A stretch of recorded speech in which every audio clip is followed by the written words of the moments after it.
and welcome to Chapter 10. Now, Chapter 10 is all about three-dimensional figures, 3D shapes.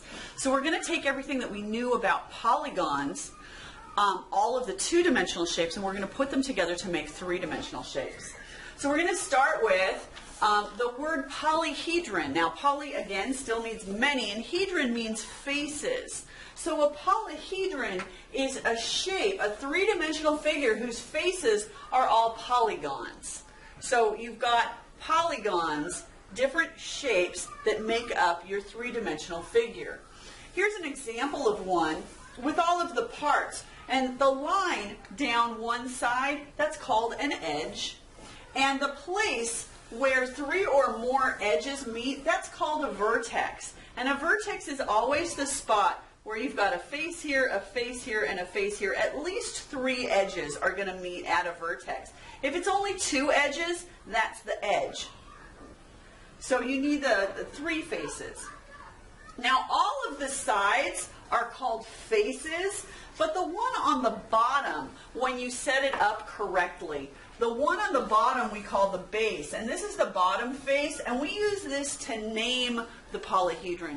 So it's really important that we learn how to set up our polyhedrons so that we can tell which one is the bottom. All right. There are a lot of polyhedral shapes. You've got soccer balls that are made of hexagons and triangles and cubes and all kinds of squares and things like that.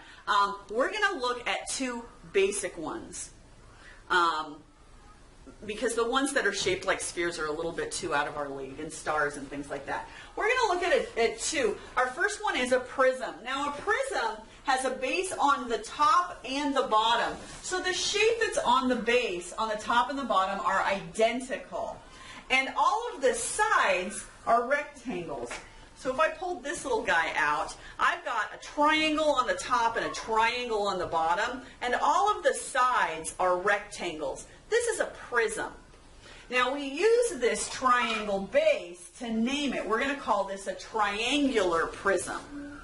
So the name of the bottom, and then the name of it's got rectangle sides, so it's a prism. Those are the two words we need to name it. As opposed to a pyramid. Now, a pyramid has a base only on the bottom, and it's got a point on the top, and then all the sides are triangles.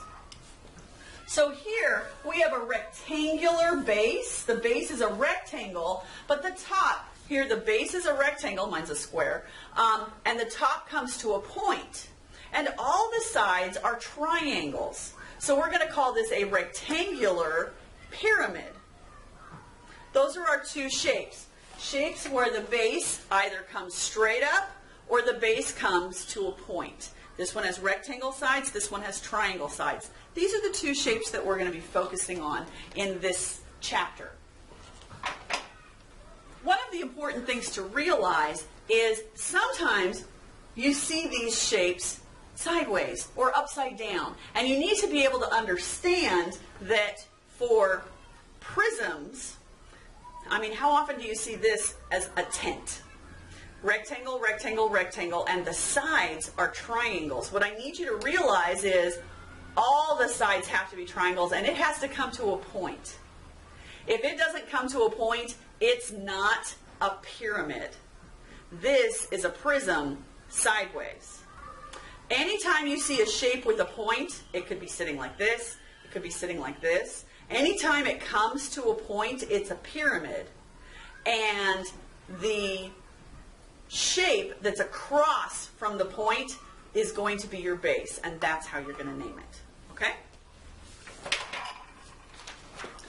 Then we have our circle-based shapes. Now, the circle is not, by definition, a polygon, because a polygon has straight edges, not curved. So a circle doesn't fit into polygons. But we've got circles in our world, so I need you to understand the circle-based shapes as well. And we're going to do the three main ones. The first one is a cylinder. And a cylinder follows the rules of a prism because it has a circle on the top and the bottom. And in the middle, it's got a rectangle. Now, I need you to picture, and you're going to see this in, I think, the next video. I've actually got a can that we open up, a paper thing.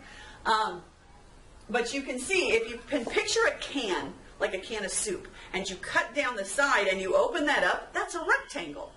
So the sides are a rectangle, and then the top and the bottom are the same shape.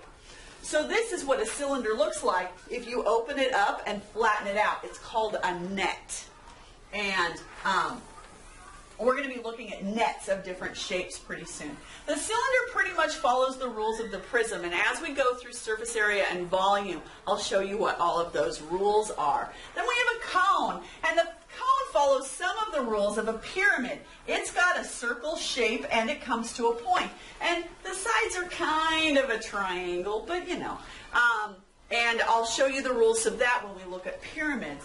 And then we have the sphere. We draw a sphere like a circle with an equator, a curved equator line. And that way we can tell in our drawings the difference between a two-dimensional circle and a three-dimensional sphere. Remember, we call it sphere, not ball, because we're in geometry now. And it has its own set of rules. And they're easy enough to figure out. It's just an easy formula to remember. So,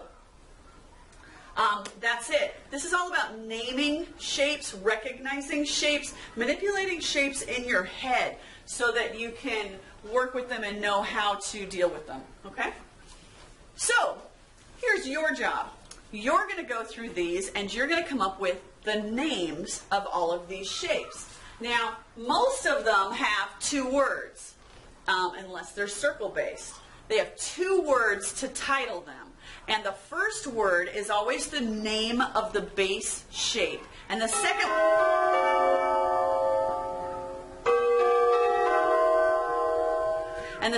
word is always either the word pyramid or the word prism, depending on if it's got rectangle sides or triangle sides. Okay? So have a look at these, and as always, bring in your questions and whatever you've got tomorrow, and we will see you then. Thank you much.